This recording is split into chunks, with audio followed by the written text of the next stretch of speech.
The scorching southern sun cast its golden rays on the sleepy town of Yumyuk, a rural community nestled in the heart of southern Nigeria. Emmanuel Nwachukwu, a 26-year-old youth corps member, arrived at St. Peter's Senior Secondary School with a mix of excitement and detachment.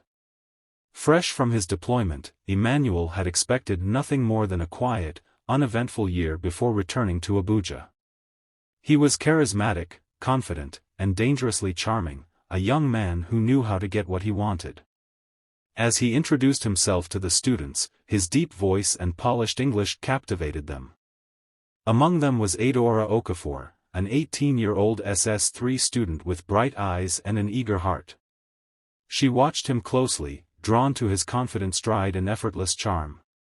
Unlike the local teachers, he carried himself differently, dressed sharply, and spoke with an urban finesse that fascinated her. Little did she know, the man she admired was a wolf in sheep's clothing. Adaora had always been a brilliant student, one of the best in her class, but she had never been in love before. She was raised in a strict Christian home, where her parents constantly warned her about the dangers of boys. But Emmanuel wasn't just any boy. He was different, sophisticated, and spoke to her like an equal. Their interactions began innocently. She lingered after class to ask questions about literature, and he, always eager to enjoy female admiration, indulged her curiosity. The glances turned into smiles, then into longer conversations. "You're very intelligent," he told her one afternoon, leaning against his desk.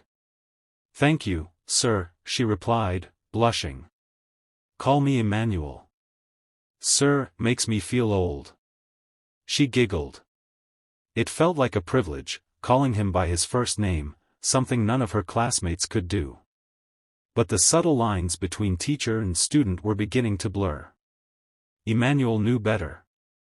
He had played this game before, charming young girls with promises and sweet words, knowing they would never resist his advances. Adaora, naive and innocent, was just another conquest. On a cool Friday evening, he found her alone after school. "Would you like a ride home?" he offered, unlocking his car.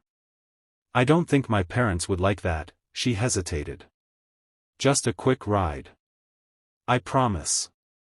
It was a promise laced with deception. One ride turned into several, then secret meetings under the moonlight. Emmanuel was careful, always telling her what she wanted to hear. "I've never met a girl like you," he whispered one evening. "You're special." She believed him. When he held her hand, her heart raced. When he kissed her, she felt invincible. She had fallen deeply, blindly, into a love she thought would last forever. 3 months later, Adaora sat in the bathroom, her hands trembling. The pregnancy test lay before her, its 2 pink lines mocking her innocence. No. This wasn't happening. It couldn't be. She waited for Emmanuel after school that day, her eyes filled with silent panic. When she finally told him, his charming mask slipped for the first time. "Adaora, this can't be happening," he muttered. Tears welled in her eyes. "But it is." He paced back and forth, rubbing his temples. "Look, we can fix this. No one has to know." "Fix it?" Her voice cracked. "You mean get rid of it?" He sighed. "We're not ready for this. I'm not ready for this." And with those words, the foundation of her dreams crumbled. Emmanuel's time in Yumyuk was ending. His service year was almost over, and he was preparing to return to Abuja. He had no intention of staying, no intention of acknowledging the life growing inside Adaora. She begged him to stay. "I love you," she whispered, her voice heavy with sorrow. But love was never part of his plan. One evening, she went to his lodge, but his room was empty. He had left. No goodbye, no explanation. Just gone.